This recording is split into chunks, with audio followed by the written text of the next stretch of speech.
de Colombia, el señor Diógenes Cerjuela, que desde las centrales obreras hará sus reflexiones. Muchísimas gracias a la CUT por hacer presencia en este seminario en perspectiva, cómo recuperar los empleos, estrategias para afrontar el impacto del COVID-19. Quedamos en sus manos, señor Orjuela. Bueno, muy buen día para todos, muy buen día para todos ustedes. Un saludo a la Universidad de Manizales, la Universidad Nacional, señor gobernador, todas las personas que están conectadas y que están participando hoy de tan importante evento. Yo me pongo de acuerdo con el ministro en su análisis inicial de que nosotros estamos ante un problema estructural de desempleo. Es decir, la crisis de desempleo, por ahí voy a comenzar, que tiene el país, si bien se agravó por el COVID-19, es eso, se agravó. Pero el país duró casi todo desde el inicio de esta última década que está culminando, duró en esa balanza entre si estábamos en un dígito y otro dígito, y dos dígitos. Y había grandes saltos de alegría en el país cuando se ponía en un dígito, pero casi siempre raspando en el 10%, y luego las desazones cuando pasaba del 10%. Con esas cifras, nosotros somos desde hace tiempos el país de Latinoamérica con el segundo o tercer puesto en los más altos índices de desempleo, con una particularidad, que la informalidad, que ha llegado a niveles superiores al 60%, no se cuenta como un desempleo. Cuando usted en Europa o en Estados Unidos le dicen que el desempleo es del 5%, del 6% o el 10%, esas son personas que están paradas, es decir, que están sin desempleo y se contabilizan perfectamente porque el Estado les paga. Todo el mundo ha sabido cómo ha ido evolucionando el desempleo en Estados Unidos, y semanalmente nos dicen y casi diariamente cuántas personas han pedido el auxilio de desempleo. Van en 40 millones porque se quedaron sin empleo. Pero tomemos las cifras que se trabajan en este país con los sistemas de medición del Departamento Administrativo de Estadística. Es decir, y este es un país que venía, pero en estos últimos años, ¿cierto? En estos últimos años, el gobierno Duque, finales del gobierno Santos, la tasa ha venido creciendo, y por eso yo me acuerdo por las cifras, ya no voy a hablar de cifras porque las cifras las dio el señor ministro. Ha venido creciendo, todo, venía sostenidamente creciendo. Cada mes, desde que estoy en la presidencia de la CUT, entonces la pregunta normal de los medios de comunicación: ¿usted qué opina del índice de desempleo que creció? Yo siempre he dado una respuesta, porque es, doctor Rodríguez, muy buenos días, que es un país que renunció a las fuentes de empleo, pues no puede aspirar a tener índices positivos en el empleo. Y a través de eso es que yo voy a hacer mi exposición. Este país renunció a las fuentes de empleo, y renunció básicamente desde 1990, cuando decidió, ¿sí?, el Bienvenidos al Futuro, en el que al hacer una apertura económica, el país iba a dar un salto en desarrollo, un salto en el crecimiento, un salto en la prosperidad. Y las cifras son dramáticas, absolutamente dramáticas, y reflejan estructuralmente, indiscutiblemente, ese problema del desempleo. Yo no voy a dar sino dos datos.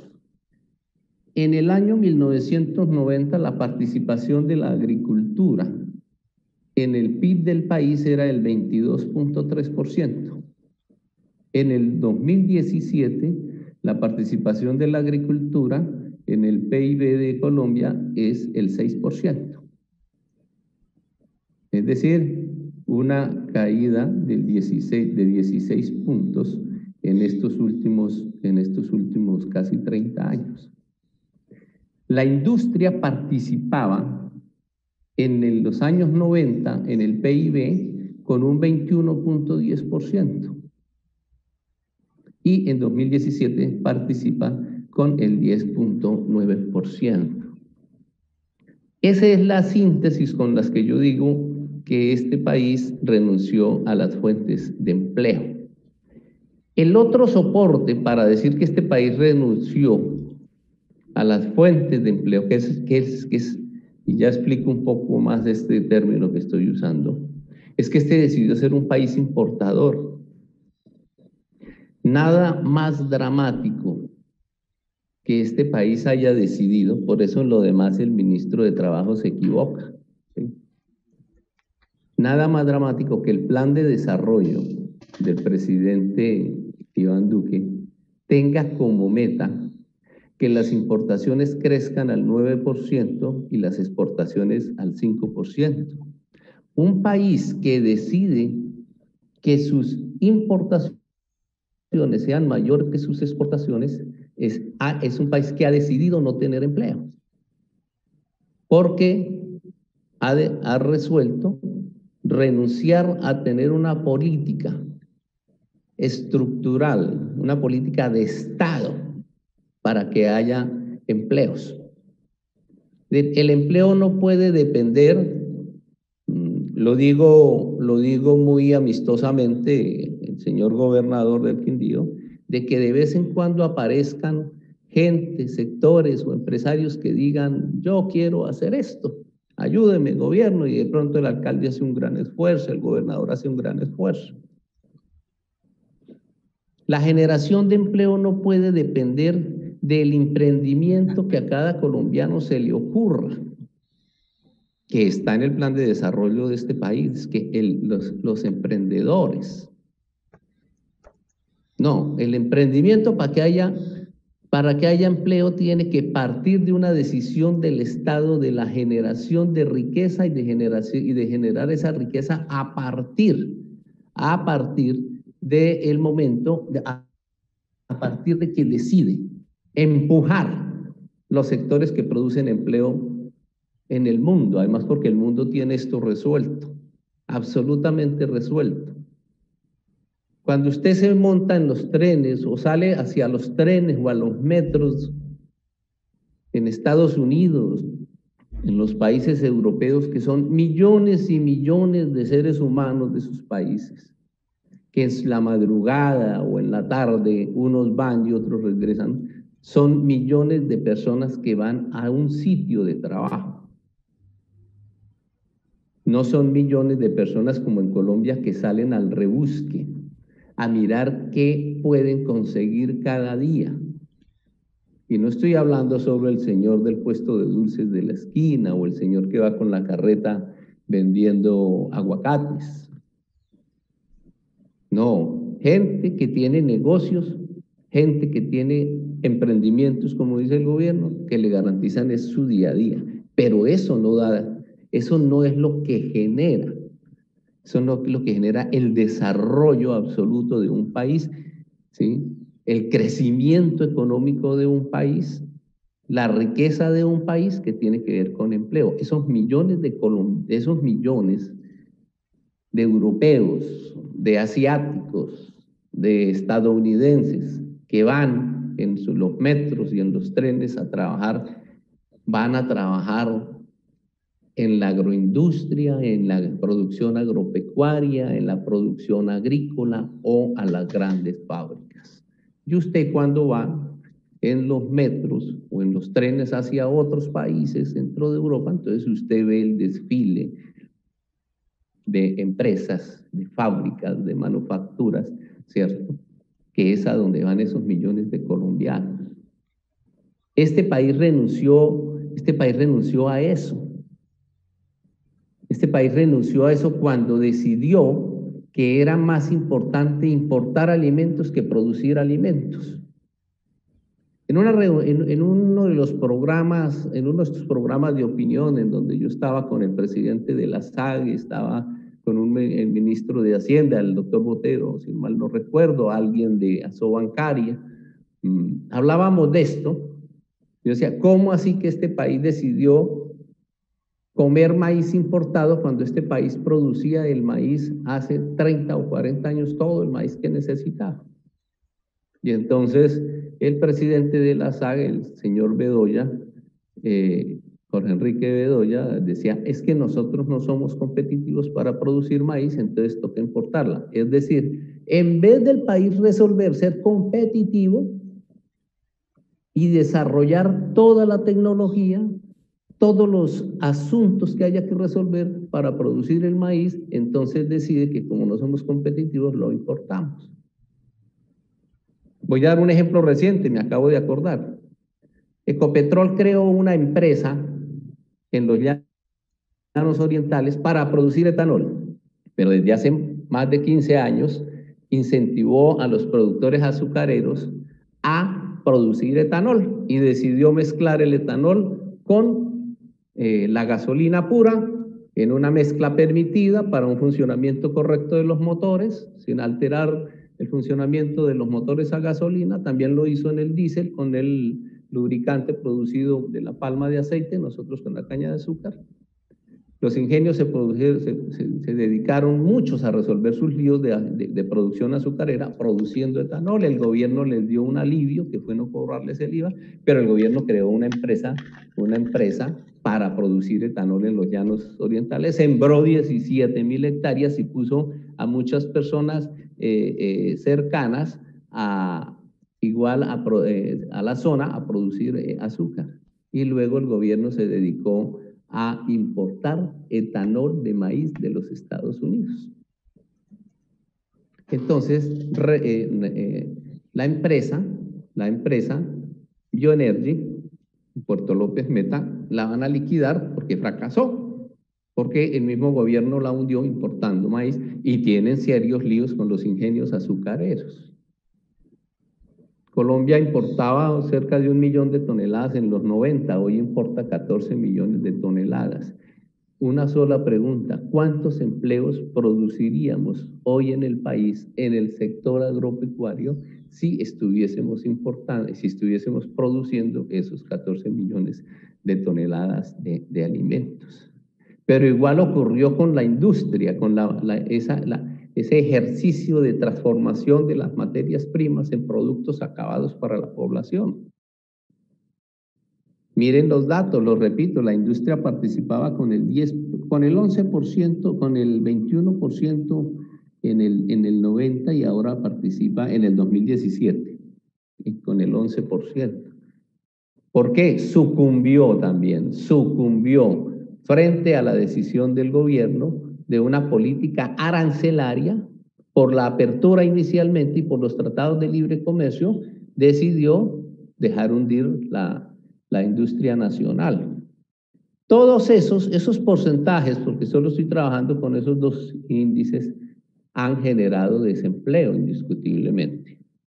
Han generado desempleo porque una cosa es importar y vender y otra cosa es producir y vender. Importar y vender significa que alguien importa una gran cantidad de productos y hoy con los avances tecnológicos incluso hasta puede colocarlos en el mercado sin tener un solo empleado o unos pocos empleados. Y otra cosa es producir y vender, porque producir genera la cadena, ¿sí?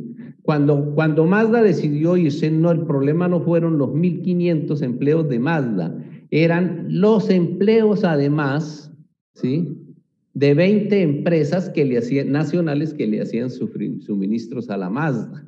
En el debate que tuvimos por el Tratado de Libre Comercio con Corea, ¿cierto?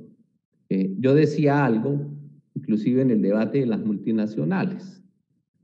Pues yo prefiero a la General Motors armando carros en Colombia, ¿sí?, y no al señor Matos, hoy pues en gravísimos líos jurídicos, importando autos Hyundai, porque el importador de autos Hyundai, el único aporte que le hace al empleo son las vitrinas.